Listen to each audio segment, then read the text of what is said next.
हम अपने ऊर्जा स्रोत, हम सबके ऊर्जा स्रोत और हम सबके मोटिवेशन, प्रेरणा स्रोत सर को मंच पे आमंत्रित करने का। तो मैं आप सबकी जोरदार तालियों के बीच please welcome the director of the institute, engineer TL Kumar sir. मां सरस्वती को सत नमन। आज के कार्यक्रम के मुख्य अतिथि श्रीमान BD कुमावत साहब, सीनियर RS 8% महाराणा प्रताप कृषि विश्वविद्यालय में आप रजिस्ट्रार की पोस्ट पर कार्यरत हैं।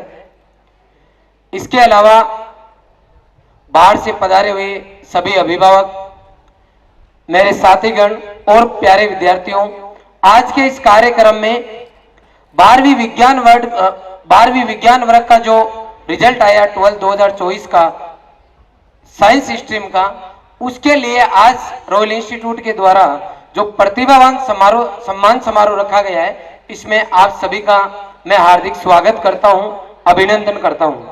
प्यारे विद्यार्थियों, आज के कार्यक्रम की आगे की चर्चा करूं उससे पहले आज हमारे बीच में जो चीफ गेस्ट हैं उनके बारे में चर्चा जरूर करना चाहूंगा।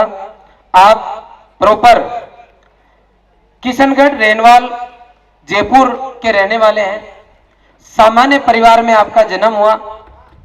आप भी एक साइंस स्ट्रीम के स्टूडेंट रहे और आपने भी उस टाइम का AIPMT का जो एग्जाम होता था आपका, उसको क्रैक करके MBBS करने के लिए गवर्नमेंट कॉलेज में एडमिशन लिया।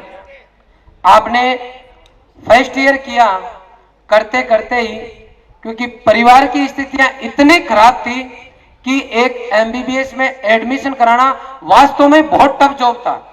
आज तो लगभग 60-65 हजार सीट है, पॉसिबल है, लेकिन आपके टाइम में बहुत मुश्किल काम था।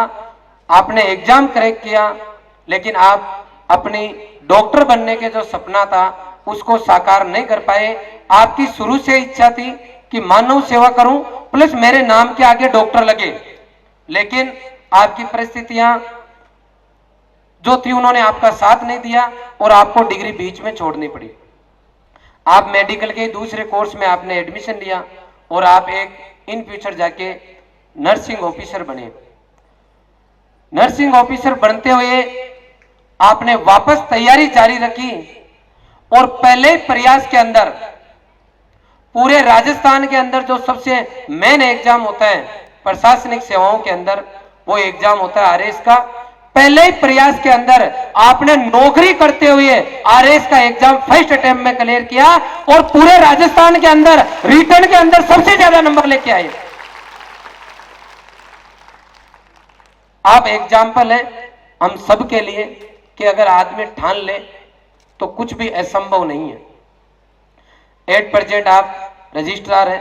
पूरे राजस्थान के अंदर जगह जगह अलग अलग डिपार्टमेंट में आपने खूब सेवाएं दी हैं और मन से राजस्थान की जनता की सेवा करने का आपने प्रयास किया।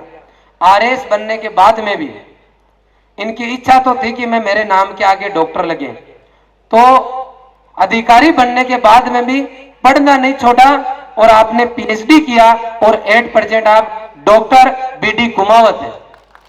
मतलब जो आदमी ठान लेता है ना, वो करके दिखाता है। बहुत वाक्य आपके कार्यकाल के दौरान के हैं, क्योंकि प्रोग्राम का अलग मोटो है, इसलिए मैं वो चीजें शेयर करने लायक है, लेकिन समय के अभाव में नहीं कर पा रहा। कभी एक दिन सर को बुलाएंगे, क्योंकि आज पेरेंट्स का भी अपने को स्वागत सम्मान करना है, बच्चों का भी करना है। लंबी लाइन हमारे सामने लगी हुई है। कभी सर की एक एक चीजें इन्होंने अपने नौकरी के दौरान किस तरीके से ईमानदारी से काम करते हुए मानव सेवा की है, वास्तव में मतलब मैं गदगद हूं। एक बार सर के लिए जोरदार तालियां बजाया। बहुत बढ़िया सर। अब आगे आज के कार्यक्रम पे चलते हैं। रॉयल इंस्टीट्यूट की शुरुआत, जैसा कि मैं हर प्रोग्राम में आपको बताता हूं, 28 बच्चों से 4 अप्रैल 2011 को हुई। तब से लेके संस्कार के साथ शिक्षा देने का बीड़ा इस संस्थान ने उठाया, जो कि आज 2024 के अंदर हम हजारों की संख्या में साथ लेके चल रहे हैं। शुरुआत में JET से शुरुआत की उसके बाद में नेवी एयरफोर्स से हमारी शुरुआत रही। 2016 में स्कूल खोली हमने रॉयल पब्लिक स्कूल के नाम से, जो कि 5वीं क्लास तक थी। 2024 के अंदर वो आपका स्कूल 12वीं तक कन्वर्ट हो गया और अभी आज हम जो सम्मान समारोह रख रहे हैं वो है रॉयल संस्थान के द्वारा 12वीं फाउंडेशन बैच के जो हमारे बच्चे थे, उन बच्चों ने फाउंडेशन बैच वर्ड काम में ले रहा हूं क्योंकि 12वीं क्लास का रिजल्ट अलग होता है और फाउंडेशन बैच का अलग होता है। फाउंडेशन का मतलब होता है बच्चा 11th 12th के साथ में उस एग्जाम की तैयारी करे जो कि 12वीं के बाद में वो किसी यूनिवर्सिटी कॉलेज में जाना चाहता है। अपने देश के अंदर उल्टी परंपरा रही है, 12वीं तक बच्चा बढ़िया से बढ़िया स्कूल में पढ़ता है, बढ़िया से बढ़िया कोचिंग में पढ़ता है, ताकि 12वीं के बाद में आपके लाडले को सरकारी कॉलेज मिल सके। सरकारी बोले तो जितने भी आप एम्स है, मेडिकल गवर्नमेंट कॉलेज, IIT है, NIT है, IIIT है, ICR के अंदर जितने भी यूनिवर्सिटीज है, BHU है, ये सभी जो यूनिवर्सिटी है ये सब गवर्नमेंट है। तो 12वीं तक तो आप पढ़ोगे प्राइवेट में और बाद में आप जाना चाहते हो गवर्नमेंट में, क्योंकि गवर्नमेंट कॉलेज में पढ़ने पर क्या क्या मिलता है आपको, वहां तगड़ा स्टाफ मिलता है, वहां इंफ्रास्ट्रक्चर मिलता है, वहां प्रैक्टिकल की लैब मिलती है, वहां बच्चे को जाना पड़ता है। गवर्नमेंट कॉलेज में पढ़ने के बाद में बच्चे को डिग्री के साथ में नॉलेज मिलता है। इसलिए हर हिंदुस्तानी, हर पेरेंट्स, हर बच्चा चाहता है कि मैं वहां जाके पढ़ूं। उसके लिए 11th 12th में जो आप पढ़ते हो उसी का एग्जाम देके आपको जाना होता है। इसका मतलब 11वीं 12वीं फाउंडेशन इसलिए की जाती है कि नीट वाला बच्चा मेडिकल कॉलेज में जाए, जेई वाला बच्चा इंजीनियरिंग कॉलेज में जाए और एग्रीकल्चर का बच्चा जेड CUT क्रैक करके गवर्नमेंट कॉलेज के अंदर BSc करे। आपका ये इंस्टीट्यूट हमने शुरुआत में ही कह रखा है कि हम केवल फाउंडेशन करा के 4 ऑप्शन के टिक लगा के पता चला नीट जेई करने बच्चा चला, 2nd डिवीजन रह गया, फेल हो गया, कई बार ऐसा हो जाता है। हम दोनों पॉइंट पे काम कर रहे हैं कि बच्चा 12वीं में अच्छे नंबर भी लेके आए और 12वीं के साथ में अच्छी से अच्छी यूनिवर्सिटी में जाए। दोनों ही पॉइंट पे इंस्टीट्यूट काम कर रहा है। इसलिए आज ये वो इंस्टीट्यूट है हिंदुस्तान के अंदर जो जेड CUT नीट जेई का रिजल्ट भी दिखा सकता है और 12वीं बोर्ड का रिजल्ट भी दिखा सकता है। बाकी ज्यादातर जगह लगेगा आपको कि 12वीं बोर्ड के साथ में बच्चा तैयारी करता है तो 12वीं बोर्ड का रिजल्ट देखने लायक नहीं रहता, इसलिए ज्यादातर लोग चर्चा ही नहीं करते। आज इस संस्थान के लिए बहुत ही बड़ी, हमारे मैनेजमेंट टीम के लिए, टीचिंग स्टाफ के लिए बहुत बड़ी गर्व की बात है कि आज संस्थान के अंदर 95% से ऊपर बच्चों की संख्या जो 12वीं बोर्ड में रही है उनकी संख्या है 5। 90% से ऊपर जो बच्चे हैं उनकी संख्या है 81। 85 से ऊपर जो बच्चे हैं, कहीं तो ऐसे शहर मिल जाएंगे जहां पूरे शहर में आप घूम लो तो 85 से ऊपर आपको 229 बच्चे नहीं मिलेंगे। अकेले रॉयल इंस्टीट्यूट के अंदर 85% से ऊपर 229 बच्चे 2024 के अंदर रहे।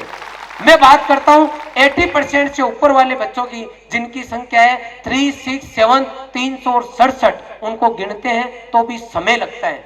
मैं आपको बताना चाहता हूं ये इतना आसान काम नहीं है। इंस्टीट्यूट 24 घंटे बच्चे को गोद लेके रखता है, 24 आवर्स आपके लाडले का इंस्टीट्यूट ध्यान रखता है। इसलिए ये सब कुछ पॉसिबल है, चाहे 6 से 8 घंटे का कोचिंग का मैनेजमेंट हो, चाहे 16 से 18 घंटे का हॉस्टल का, या फिर लोकेलाइट बच्चा है तो रूम लेके रहता है तो भी उसका पूरा ध्यान रखा जाता है। ये जो साफा पहन के बच्चे बैठे हैं, इन्होंने वास्तव में ही आत्मा से गृह त्याग, आत्मा से मोबाइल त्याग, ये दोनों काम दिल से किया है। इसलिए आज ये दिखने में कितने जबरदस्त दिख रहे हैं। इनके पीछे मुझे पता है कितनी रातें काली की इन्होंने। सामने जो बच्चे बैठे हैं उनसे चाहूंगा कि एक बार इन बच्चों के लिए जोरदार ताली बजाएं। वास्तव में ही बहुत बड़ा काम किया आप लोगों ने। आज कार्यक्रम, क्योंकि 2 जून का आपको एक JET का पेपर और है, हमारी इच्छा थी कि पेरेंट्स का मान सम्मान करें, बच्चों का मान सम्मान करें, ताकि आपको कॉन्फिडेंस मिले और जेड का आपका जो एग्जाम होने वाला है उसको आप अच्छे से दो। दोबारा हम आपके पेरेंट्स को जेड CUT 12th के साथ में कि आपका बच्चा 12th के साथ सम्मान पा चुका, जेड CUT के अंदर ये यूनिवर्सिटी आपके बच्चों को मिली है, उनके साथ में और हम सम्मान कर सके। एक मोटिवेशन हमारा मुद्दा है आज का ताकि आपको सम्मान मिले, इसलिए आज हम ये कार्यक्रम कर रहे हैं। समय अनुसार मैं आपको एक एक बच्चे की स्टोरी के साथ में बताता रहूंगा कि किस बच्चे ने किस तरीके से संघर्ष किया है, कैसे एक बच्चा 50% का 92 लेके आया, कैसा एक बच्चा 47% का बच्चा 89 लेके आया। एक एक करके मैं आपको डिटेल में जानकारी दूंगा और हम चाहते हैं कि आप पूरा कार्यक्रम अच्छी तरीके से देख के जाए। समय जरूर लगेगा, लेकिन हर बच्चा चाहता है कि मेरा मान सम्मान हो। ये सामने जो लाडले बैठे, हो सकता है आपके बच्चों का तो अब लगभग काम हो गया है, लेकिन ये सामने वाले बच्चे भी एक दिन जरूर चाहेंगे कि मेरे पेरेंट्स भी या रॉयल इंस्टीट्यूट के इस मंच पे आए और सर यहाँ साफा पहनाए, उनको माला पहनाए, उनका सम्मान करें। इसलिए इस धरती पर मान सम्मान सबसे बड़ी चीज है, जहां तक मैं मान के चलता हूं। पेट भरने को, जिसका मारवाड़ी में कहावत है कि जिसको चोंच मिली है उसको चुग्गा भी मिल जाता है, मतलब जिसको कुछ भगवान ने जन्म दिया उसका पेट भर जाता है। लेकिन मनुष्य योनि में अगर अपने को जन्म मिला है तो हमें सम्मान के साथ पेट भरना है, इज्जत के साथ भरना है। और वो तब पॉसिबल है जब जो लोग कुछ अच्छा कर रहे हैं उनको तालियों के साथ में मंच के ऊपर विशिष्ट जगह मिले तो उनका हौसला बढ़ेगा, दूसरे बच्चे जो है मोटिवेट होंगे। धीरे धीरे करके पेरेंट्स से भी मैं आपकी बातचीत कराता रहूंगा। तो अब मैं आपका ज्यादा समय नहीं लूंगा, एक बार सभी पेरेंट्स के लिए, बच्चों के लिए ताली बजाएंगे। Thank you.